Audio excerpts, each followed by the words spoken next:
Thank you for joining us around the fire. For more information or to make a donation, please visit randomactsnetwork.com. Now, want to hear a scary story?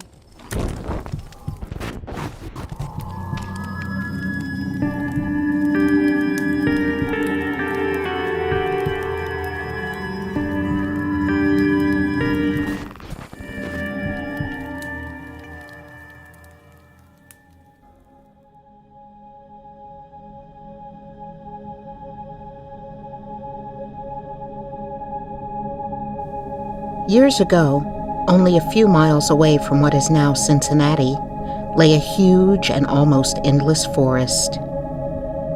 The area had a few settlements, but many of them had already been left as people headed further west. Among those remaining was a man who had been one of the first people to arrive in the area. The man's name was said to be Murlock. Though he was middle-aged, he appeared to be in his 70s. His hair and long, full beard were white. His gray, lifeless eyes were sunken. His face was wrinkled. He was tall and thin with drooping shoulders. Something other than time had been the cause of his aging. His modest log cabin was surrounded on all sides by the great forest. The darkness and silence of the trees were a proper fit, as no one ever knew him to smile or speak an unnecessary word. He met his needs by selling and trading the skins of wild animals. The home had a single door directly opposite a window, which was boarded up. No one could remember a time when it was not, and no one knew why it had been closed. As the man was known to spend the days in the sun, he surely would have enjoyed the light and air.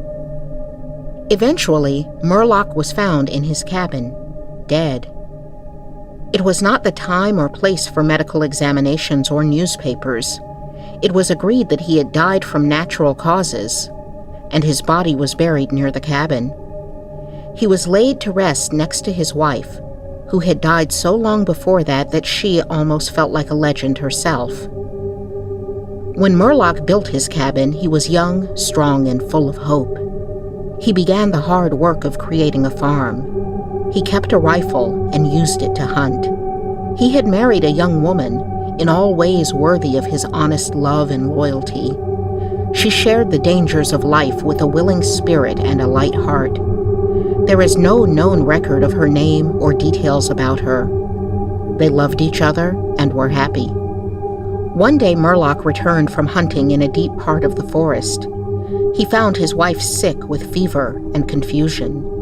There was no doctor or neighbor within miles, and he knew that he couldn't leave her alone to find help.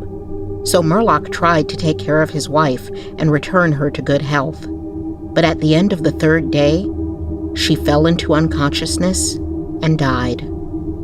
He was surprised that he did not cry. Surprised and a little ashamed. Surely it is unkind not to cry for the dead. Murlock had sense enough to remember that the dead must be prepared for burial. He made a mistake now and again while performing this special duty. He did certain things wrong, and others, which he did correctly, were done over and over again.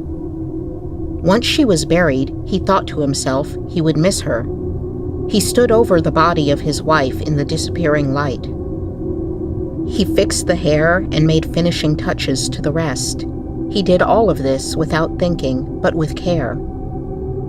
Murlock had no experience in deep sadness, an artist of powers that affects people in different ways. His heart could not contain it all. His imagination could not understand it. To one it comes like the stroke of an arrow, shocking all the emotions to a sharper life. To another, it comes as the blow of a crushing strike. Murlock did not know he was so hard struck. That knowledge would come later and never leave. Soon after he had finished his work, he sank into a chair by the side of the table upon which the body lay. He stared at his wife's face in the deepening darkness.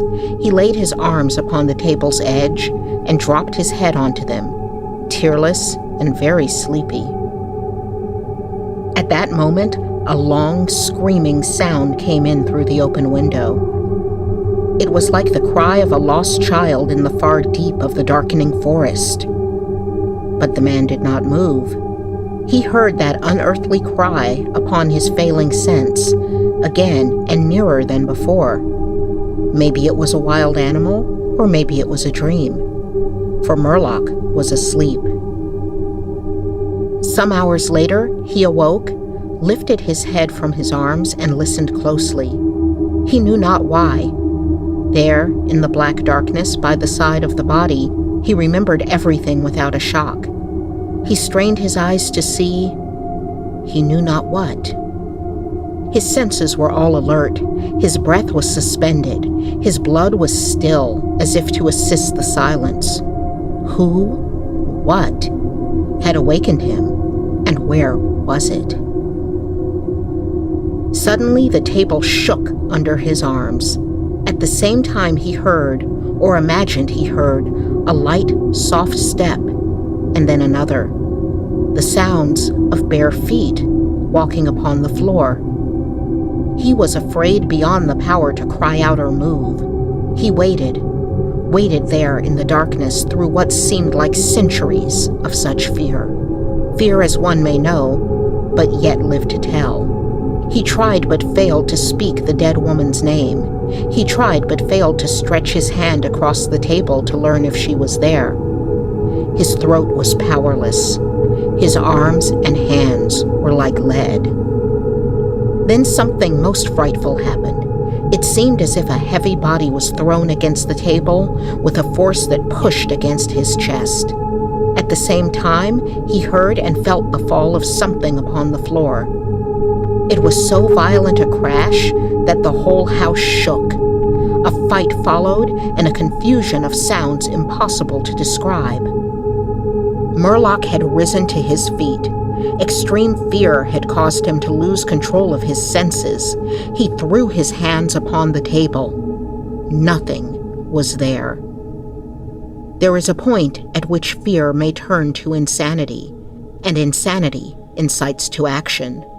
With no definite plan, and acting like a madman, Murlock ran quickly to the wall. He seized his loaded rifle and, without aim, fired it.